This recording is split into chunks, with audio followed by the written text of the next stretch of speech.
At 95 years old, the last cowboy of Hollywood has spoken. After decades of whispered speculation, fabricated stories, and death hoaxes that have plagued his twilight years, Clint Eastwood has finally broken his legendary silence. The man who made his career with few words and piercing stares has decided it's time the world knew the truth. What he revealed will forever change how we see the icon who defined American cinema for over 6 decades. The morning of May 31st, 2025, should have been just another birthday for Hollywood's most enduring legend. But as Clint Eastwood turned 95, the internet exploded with something far more sinister than birthday wishes. Death hoaxes, fake interviews, and fabricated quotes spread like wildfire across social media. For months, rumors had been swirling that the man with no name was finally ready to hang up his spurs for good. Little did the world know, these weren't just random internet fabrications. They were part of a pattern that had haunted Eastwood for years, a deliberate campaign of misinformation that he had silently endured with the same stoic resolve that made him famous. But as he sat in his Carmel home that morning,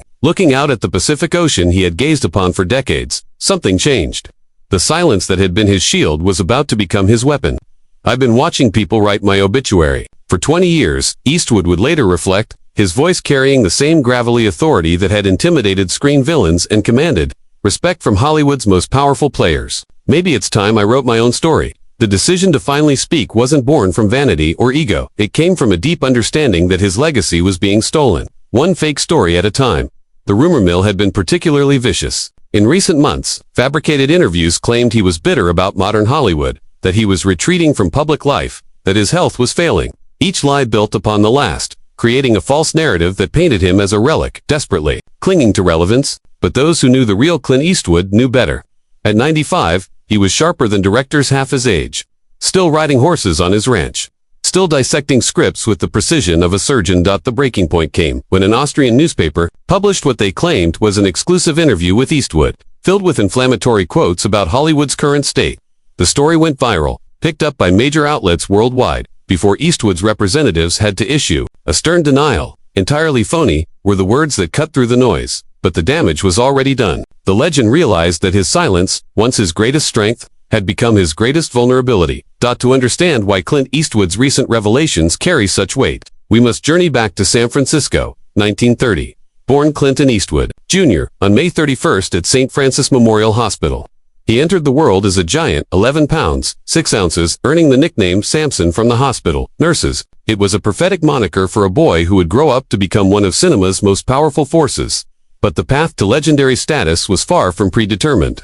The Eastwood family lived modestly in Oakland's Lake Merritt neighborhood, where young Clint's father, Clinton Sr., struggled through various jobs during the Great Depression. The family moved frequently, a nomadic existence that would later inform Eastwood's portrayal of drifters and loners on screen. "We were always the new kids," Eastwood once recalled, "always having to prove ourselves all over again."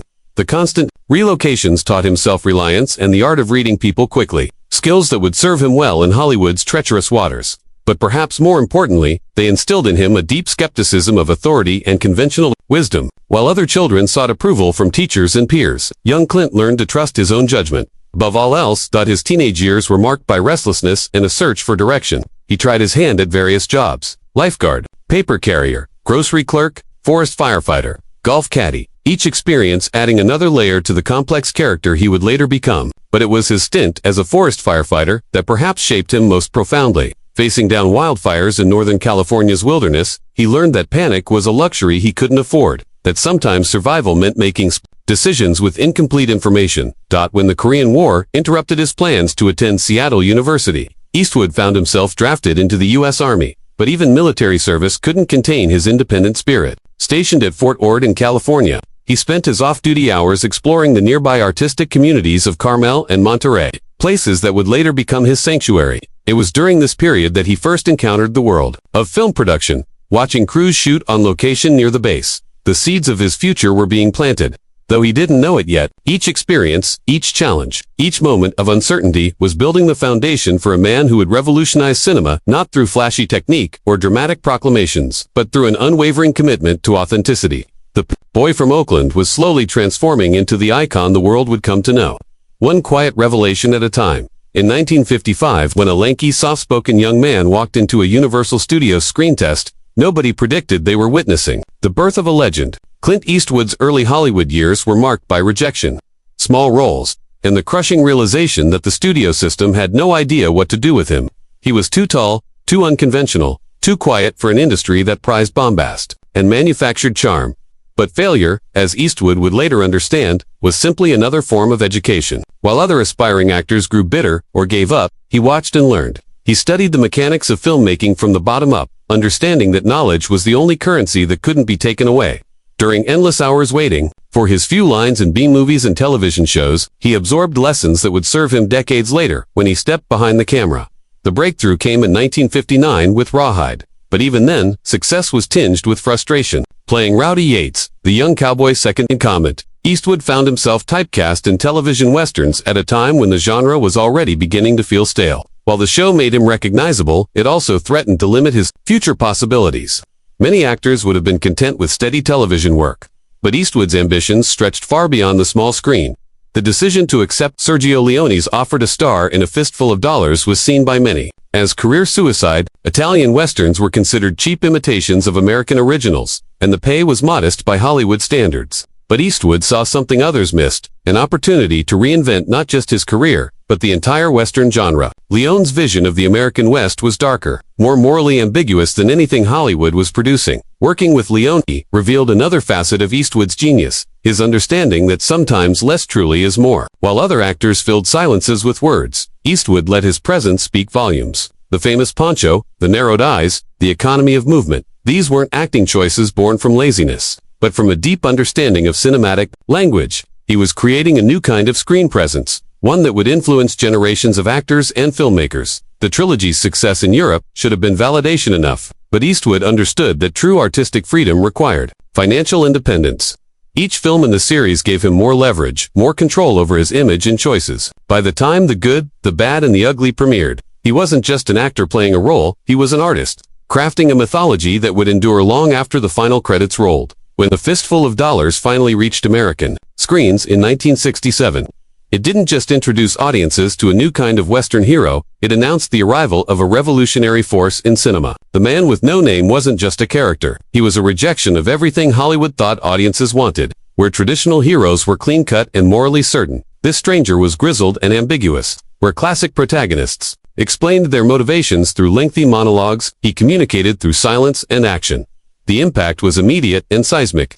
Suddenly, the squeaky clean cowboys of previous decades seemed quaint and unrealistic. Eastwood's anti-hero reflected the growing disillusionment of the late 1960s, a time when Americans were questioning authority, challenging conventional wisdom, and demanding more complex narratives. He had inadvertently created a character that captured the zeitgeist without trying to.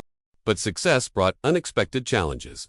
Hollywood, true to form, immediately tried to replicate the formula without understanding its essence.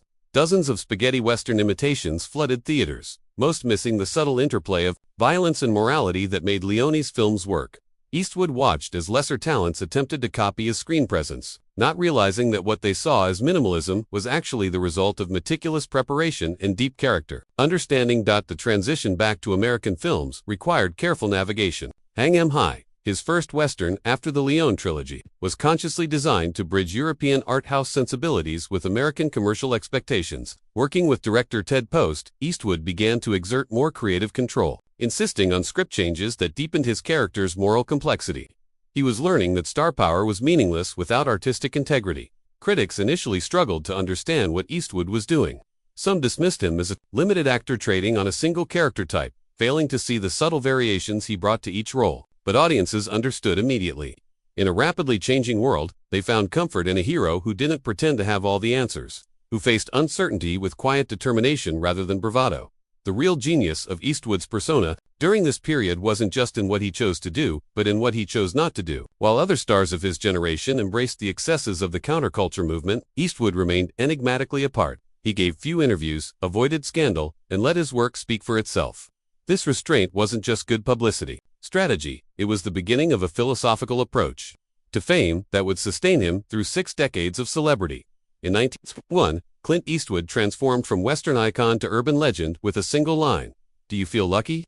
Well, do ya, punk? Inspector Harry Callahan wasn't just another police character. He was a seismic shift in how America viewed law enforcement, justice, and moral authority. At a time when the country was torn apart by Vietnam, civil rights struggles, and rising crime rates, Dirty Harry offered a fantasy of decisive action in an uncertain world, but the creation of Harry Callahan almost didn't happen with Eastwood in the role. The script had been shopped around Hollywood for years, with stars like Frank Sinatra and Steve McQueen considered for the lead. When it finally landed on Eastwood's desk, many in his inner circle advised against it. The character was controversial, potentially career-damaging for an actor still trying to prove his dramatic range beyond westerns. Eastwood, however, saw something others missed. Harry Callahan wasn't just a tough cop. He was a modern gunfighter, transplanted from the American West to the urban jungle of San Francisco. The moral ambiguity that had made the man with no name compelling could work just as effectively in a contemporary setting. More importantly, the character's frustration with bureaucratic limitations reflected Eastwood's own growing impatience with Hollywood's creative constraints. Working with director Don Siegel, Eastwood crafted a character who was simultaneously mythic and human. Harry's famous .44 Magnum wasn't just a prop, it was a symbol of absolute authority in a world where traditional power structures were failing. His willingness to bend rules and challenge superiors spoke to audiences who felt abandoned by institutions they had once trusted. The film's success was both immediate and controversial. Critics debated whether Dirty Harry was a dangerous fantasy of unchecked police power, or a necessary corrective to society's growing permissiveness. Protesters picketed theaters, while audiences lined up for blocks to see it. Eastwood found himself at the center of cultural debates he had never intended to provoke, forced to defend artistic choices he had made purely on instinctive grounds. What many missed in the controversy was Eastwood's subtle subversion of the very archetype he had created. Even as Harry Callahan dispensed street justice, the films consistently showed the personal cost of such actions. Harry was isolated, haunted, ultimately tragic, a necessary evil rather than an idealized hero. Eastwood understood that audiences needed the fantasy of decisive action, but he refused to let them forget the moral complexity of such choices. The success of Dirty Harry established Eastwood as more than just an actor. He was now a cultural lightning rod, capable of channeling and reflecting America's deepest anxieties and desires through carefully chosen roles. While America was debating the morality of Dirty Harry, Clint Eastwood was quietly planning his next revolution. In 1971, the same year Harry Callahan exploded onto screens, Eastwood made his directorial debut with Play Misty for Me, a psychological thriller that announced his arrival as a serious filmmaker with a distinctly personal vision. The decision to direct wasn't born from ego or a desire for complete control, but from frustration with the limitations of being just an actor. Throughout the 1960s, Eastwood had watched directors make choices he disagreed with, had seen his performances compromised by rushed schedules and limited budgets. Play Misty for Me was his declaration of independence, a chance to create exactly the film he envisioned, without compromise. The subject matter was deeply personal. The story of a radio DJ terrorized by an obsessed fan reflected Eastwood's own complicated relationship with fame and the darker aspects of celebrity worship. Using his own Carmel home as a primary location, he created an intimate thriller that was both entertainment and autobiography. The film's success proved that Eastwood's artistic instincts extended far beyond the westerns and crime thrillers that had made him famous. But directing revealed new challenges and unexpected insights. Eastwood discovered that his reputation for taciturn minimalism actually made him an ideal director. While other filmmakers filled sets with endless discussion and complex instructions, Eastwood communicated through suggestion and example. His sets became known for their efficiency and collaborative atmosphere qualities that would define his directorial style for decades. The real breakthrough came with The Outlaw Josie Wales in 1976, originally set to be directed by Philip Kaufman. The film became Eastwood's when creative differences led to Kaufman's departure. Eastwood saw an opportunity to create the definitive statement on the Western genre he had helped revolutionize. More than just another revenge story, Josie Wales was a meditation on violence, redemption, and the possibility of healing in a broken world. Working with a larger budget and more complex themes, Eastwood demonstrated that his directorial skills extended far beyond simple competence. His visual style was emerging, long shots that emphasized character isolation, close-ups that revealed internal conflict, an editing rhythm that respected audience intelligence.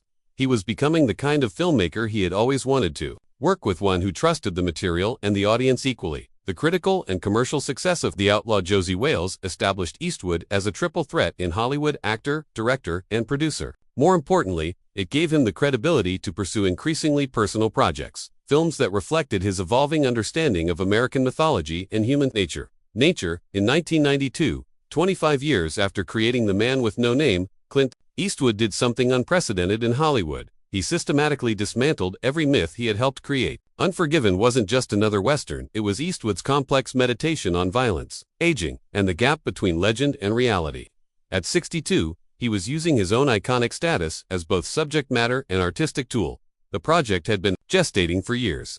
David Webb Peoples' screenplay had been circulating in Hollywood since the late 1970s, but Eastwood deliberately waited to make it. "I wanted to be old enough to play William Money," he later explained, "to understand what it means to be haunted by your past." The waiting was crucial. The film needed the weight of Eastwood's real aging process to give Money's struggle authentic gravity. Unforgiven challenged everything audiences thought they knew about the Western genre. Where traditional Westerns celebrated the triumph of good over evil, Eastwood's film suggested that such moral clarity was a dangerous illusion. William Money wasn't a reluctant hero, he was a retired killer, forced back into violence, discovering that his capacity for brutality remained terrifyingly intact.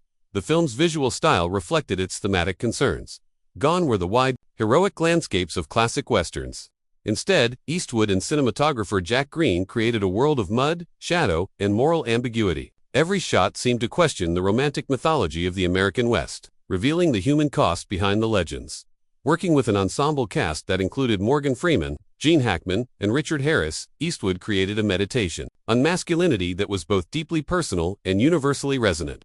Each character represented a different response to violence and aging. Freeman's Ned Logan seeking peace, Hackman's Bill Daggett, clinging to authority, Harris's English, Bob, living in denial of his own mortality.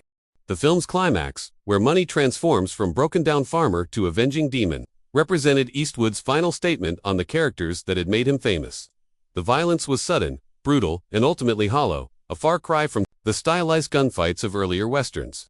When Money warns the townspeople, "I'll be back," it carries the weight of genuine menace rather than heroic promise. Unforgiven swept the Academy Awards, winning Best Picture and Best Director for Eastwood. But more than critical validation, the film represented an artistic coming of age. At an age when most actors were accepting Lifetime Achievement Awards, Eastwood was creating his most challenging and personal work, proving that true artists never stop evolving. In April 1986, Hollywood was stunned by news that seemed torn from a satirical screenplay. Clint Eastwood, the man with no name himself, had been elected mayor of Carmel, Bethesda, California. What many dismissed as a publicity stunt or midlife crisis was actually the logical extension of Eastwood's lifelong values: practical problem-solving, minimal bureaucracy, and genuine care for community. Eastwood's entry into politics wasn't born from ambition but from frustration. As a longtime Carmel resident, he had watched the small coastal town's city council become bogged down in petty regulations and artistic pretensions. The breaking point came when the council denied him permission to build a small office building, citing architectural concerns that seemed more about personal animosity than legitimate planning.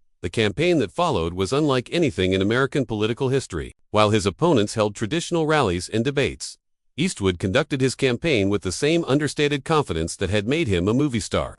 His platform was refreshingly simple: reduce bureaucratic red tape, improve basic services, and let people make their own decisions about their property and businesses. Election night revealed the depth of Eastwood's support. He won by a landslide, carrying over 72% of the vote against a field of experienced politicians. But victory was just the beginning of an experiment that would test whether Hollywood's success could translate to real-world governance. Skeptics predicted disaster. How could an actor understand municipal budgets, zoning laws, and the complex negotiations required for effective governance? The answer surprised even Eastwood supporters. His first city council meeting drew national media attention, but the focus quickly shifted from celebrity spectacle to practical governance. Eastwood approached municipal politics with the same methodical preparation he brought to filmmaking. He studied every budget line, met with department heads, and listened to citizen concerns with genuine attention. His mayoral style reflected his personality: decisive, pragmatic, and allergic to unnecessary drama. Council meetings that had previously dragged on for hours were conducted with military efficiency. Red tape that had strangled small businesses was systematically eliminated. The ice cream vendor regulations that had helped motivate his candidacy were among the first casualties of his reform efforts, but perhaps most importantly, Eastwood brought a perspective to local government that was both deeply conservative and refreshingly libertarian. He believed in preserving Carmel's unique character while allowing residents the freedom to make their own choices. His term lasted only 2 years. He chose not to seek re-election, having accomplished what he set out to do, but those years proved that authentic leadership could transcend traditional political boundaries. Throughout his 6-decade career, Clint Eastwood has maintained one of Hollywood's most carefully guarded private lives. While other stars courted publicity and shared intimate details for public consumption, Eastwood built an empire on mystery, giving interviews sparingly and revealing personal information reluctantly. This strategic privacy wasn't just personal preference, it was artistic necessity, preserving the enigma that made his screen personas so compelling. But privacy in Hollywood comes at a cost, and Eastwood has paid it repeatedly throughout his career. His romantic relationships have been subject to endless speculation, his political views dissected and often misrepresented, his family life scrutinized by tabloids hungry for scandal. The man who preferred to let his work speak for itself found himself constantly defending against rumors, innuendo, and outright fabrication. His relationship with the media evolved over the decades from mutual suspicion to grudging respect. Early in his career, studio publicists tried to manufacture a conventional Hollywood image for him, the handsome leading man with appropriate hobbies and carefully scripted romantic interests. Eastwood rebelled against this packaging, preferring to remain authentically mysterious rather than artificially accessible. The strategy worked artistically but created personal challenges. His children grew up in the shadow of a father who was simultaneously the most famous man in the world and the most enigmatic. His romantic partners had to navigate relationships conducted under constant media scrutiny. His business associates learned to respect his boundaries or find themselves excluded from his inner circle. As he aged, Eastwood's privacy became even more fiercely protected. The internet age brought new challenges, fan sites dedicated to tracking his movements, social media accounts spreading false information about his health and activities, clickbait articles, manufacturing controversies from nothing. The man who had once controlled his image through careful selection of roles and strategic silence found himself battling misinformation on multiple fronts. The recent wave of death hoaxes and fabricated interviews represented the culmination of decades of media intrusion. At 95, Eastwood was forced to confront the disturbing truth. His legendary privacy had become a weapon that others could use against him. The very mystery that had enhanced his artistic persona was now being exploited by those seeking to profit from false stories about his life and career. This realization led to his decision to finally break his silence, not to reveal intimate secrets or settle old scores, but to reclaim control over his own narrative. The man who had spent his career saying more with silence than most actors said with words was finally ready to speak, but only on his own terms, and only about what truly mattered. As Clint Eastwood entered his 70s, conventional Hollywood wisdom suggested his best years were behind him. The industry that had celebrated his iconic performances and successful directorial efforts began to view him as a relic of a bygone era. But Eastwood had never been conventional, and his response to aging was characteristically unexpected. He embarked on the most artistically ambitious period of his career. Beginning with Mystic River in 2003, Eastwood entered what critics would later recognize as his late-period renaissance. At 73, he was directing with a confidence and maturity that had taken decades to develop. The film's exploration of childhood trauma and its lifelong consequences reflected his growing interest in how the past shapes the present, themes that would define his work for the next 2 decades. Million Dollar Baby followed in 2004, cementing Eastwood's reputation as a filmmaker of extraordinary emotional range. The story of an aging boxing trainer and his female protege became a meditation on mentorship, sacrifice, and the complex ethics of love. Eastwood's performance as Frankie Dunn was perhaps his most vulnerable to date, revealing layers of regret and tenderness that surprised even longtime admirers. What made this period remarkable wasn't just the quality of individual films, but the fearless diversity of subjects Eastwood was willing to tackle. Flags of Our Fathers and Letters from Iwo Jima examined World War II from both American and Japanese perspectives, challenging audiences to see heroism and suffering as universal human experiences rather than national mythologies. Gran Torino in 2008 became Eastwood's final acting role, though he didn't announce it as such at the time, playing Walt Kowalski, a racist Korean War veteran forced to confront his own prejudices. Eastwood created a character who was both deeply flawed and, ultimately, redemptive. The film served as a bookend to his screen career, acknowledging the toxicity of his earlier personas while suggesting the possibility of growth and change.